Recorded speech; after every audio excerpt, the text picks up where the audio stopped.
नमस्कार TV9 मराठीमध्ये आपल्या सगळ्यांचं स्वागत। मी निखिला। महत्त्वाची बातमी, मी पळणारा व्यक्ती नाही, लढणारा व्यक्ती आहे असं देवेंद्र फडणवीस यांनी म्हटलं आहे। यशाचे अनेक बाब पण अपयश ताकदीने पचवायचं आहे असं फडणवीस म्हणाले। माझ्या मनात स्ट्रॅटेजी होती, शहांना स्ट्रॅटेजी सांगितलेली आहे असं फडणवीसांनी म्हटलेलं आहे। तर मी हरणारा नाही, लढणारा व्यक्ती असं फडणवीसांनी म्हटलं। ठाणे, पालघर, रायगड आणि रत्नागिरी सिंधुदुर्गमध्ये ठाकरे गटाला जागा मिळाली नाही। मुंबईमध्ये आपण 1% हरलो आणि अमरावतीमध्ये 3% हरलो।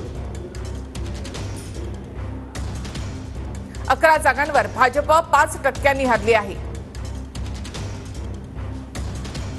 भिवंडी, धुळ्यामध्ये जागांचं विश्लेषण केलं तर आपला मतदार गेलेला नाही।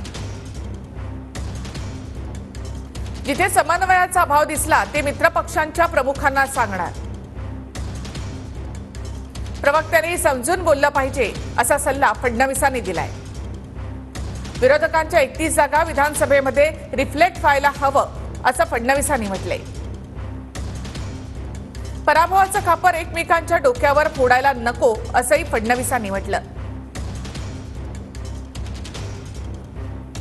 यशाचे बाप अनेक असतात, पण अपयशातही अपयश ताकदीनं अंगावर घ्यायचं असतं, ते पचवायचं असतं आणि नवीन निर्धार करायचा असतो।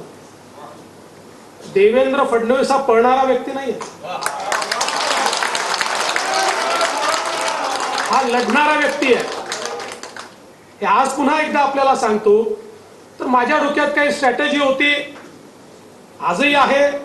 माननीय अमितभाई शाह यांना भेटून आलो, त्यांनाही माझ्या डोक्यात काय ते सांगितलं। पण त्यांनी मला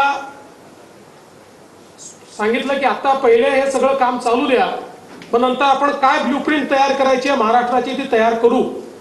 कधी कधी पराजय होतो, पण पराजय झाल्यानंतर एकमेकाच्या डोक्यावर खापर फोडू नका। ठीक आहे, आपली काही मतं आहेत, आपल्यालाही काही ठिकाणी समन्वयाचा अभाव आढळला, तो टिपलेला, तो काही जाहीरपणे बोलण्याची आवश्यकता नाही आहे।